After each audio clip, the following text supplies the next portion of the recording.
Dijawab. Terima kasih. Pertama, mohon perhatian bahwa otak saya berumur 87 tahun. Berarti belum tentu saya Ya, semaksimalnya Romo masih bisa. ingat semua pertanyaannya. Kalau saya mulai dari belakang,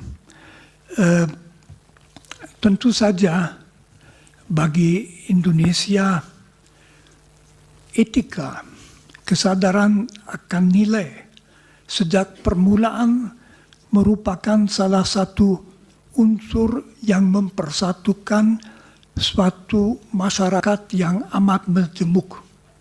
Mulai dari penolakan penjajahan, dari persatuan perasaan kita satu bangsa, dari kesediaan saling menghormati dalam Pancasila. Jadi etika memang amat penting dan tentu juga harus terlaksanakan dalam rangka hukum. Lalu pertanyaan, apakah ada perbedaan antara etika dan etika di dalam rangka hukum? Tentu saja tidak. Tetapi suatu ketentuan etis yang tidak dirumuskan dalam hukum memang tidak bisa ditindak oleh yudikatif, oleh para hakim sistem yudikatif suatu negara itu. Itu menjadi unsur untuk menilai, unsur bagaimana kualitas seseorang atau juga suatu lembaga dinilai. Dibantu kalau suatu bidang merumuskan kode etik. Karena lalu kode etik itu merumuskan dalam poin-poin yang relevan hal-hal yang perlu diperhatikan. Jadi memang pelaksanaan para hakim dalam sistem yudikatif mesti atas dasar undang-undang. Di situ muncul pertanyaan yang di Jerman muncul keras sesudah runtuhnya Hitler. Apakah hakim boleh mendasarkan diri pada suatu ketentuan hukum yang harusnya diketahui ya. Tidak berarti ada susunan resmi tidak boleh dipakai. Ada hakim yang sesudah Perang Dunia Kedua dihukum karena menjatuhkan vonis atas dasar hukum yang berlaku, misalnya hukuman mati. Jadi masalah hukum kodrat itu sudah over. Sekurang-kurangnya kita mempunyai hak-hak asasi manusia yang sekarang juga ada dalam undang-undang dasar kita. Diharapkan bahwa disadari bahwa etika tidak boleh dilanggar. Bagaimana itu masuk dalam hukum, ini oleh ahli etika tentu tidak bisa dikatakan.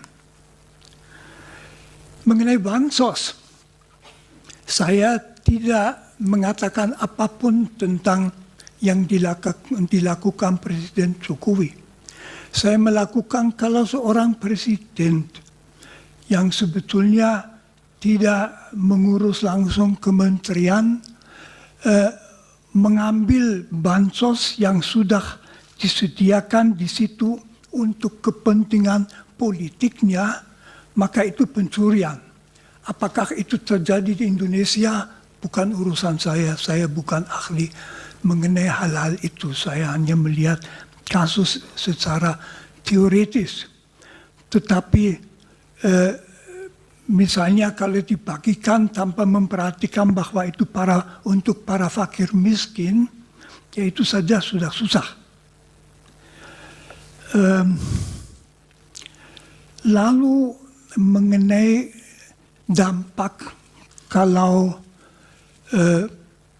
pernyataan pelanggaran etika oleh Mahkamah Majelis Kehormatan diabaikan. tentu saja itu memberi kesan bahwa asal ada kekuasaan, maka bukan hanya etika tetapi juga hukum tidak perlu diperhatikan. Jadi penguasa bisa mengatakan abaikan saja.